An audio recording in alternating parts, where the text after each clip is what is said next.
What's up guys, Handish here, and today I wanted to talk a little bit about floating gardens. This is of course the Trials of Osiris map for this week, and I'm hearing some mixed opinions about this map. I thought we'd break down the layout and the key locations to think about in the map, and then I'll talk about my experience on the map as well, which hopefully might help some of you guys out, especially if you're having a hard time on this particular map. It does have some tricky elements to it. So firstly, for the layout, Bravo team spawn with the outside of the map up the stairs on the right, and of course that's on the left from Alpha spawn. You have one special ammo box at the back of each spawn, and then the others are dead in the center of the outside area, which I'm calling statues because of the big statues, and you also have another one spawn at the back of the bridge here. So there's two in each spawn and two to fight over in the middle. The heavy ammo spawns in the rotund section of the map between the bridge on the inside and the large open outside space, and this is also where you'll have the capture flag if the round goes down to time. So I've seen a lot of people saying that they find this map pretty frustrating. I think that's because the engagement spaces are somewhat complex in that there's a lot of breaking sightlines and blocking in the map, so you're peeking into spaces to get kills as players move in and out of cover. Of course this is always the case on any PvP map, but there's just a lot of it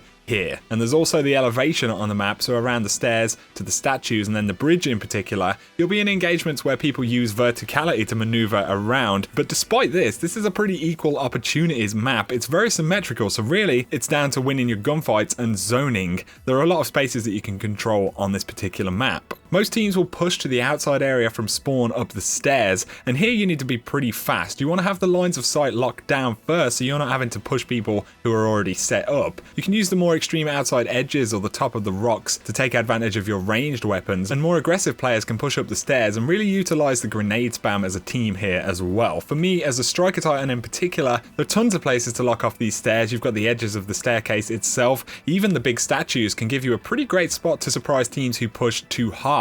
Some teams will utilize the bridge and the staircase leading down behind it, especially here you have more extreme ranges which people like to use for snipers. I've had a few standoffish rounds against fairly good teams who've been backed up in this section of the map, and it can work, but on the whole, whenever this happens, the team with the statues area is likely to come out on top. Really, you want to dominate the statues because it gives you the height advantages from the sides, as well as the capture zone and the heavy spawn. This is pretty much the place to be on this map, and that's why so many teams fight for it in the initial of a round. On the whole, you need to win this space. There are also some really great flanks that you can get across or behind the bridge area, especially if you have teammates engaging around the statues of the staircase. You can take advantage and try and push around. There are some fantastic pinches that you can make by collapsing at the right time using these spaces. If you're really struggling with this map, I would say the key is to practicing getting control of that statue's space. Learn where you can use your grenades for zoning, spend some time getting to know where you can get cover in this area and the common lines of sight, and things will get a little bit easier. It's certainly one of the more frustrating maps, and the engagements can be a little bit more tricky, but again, the opportunities for kills and zone control are pretty equal, and I wouldn't say that there's a spawn advantage on this map, so at least that's in our favor. But that's about it from me. Just my thoughts on the map from my experience. We all have our own ways of dealing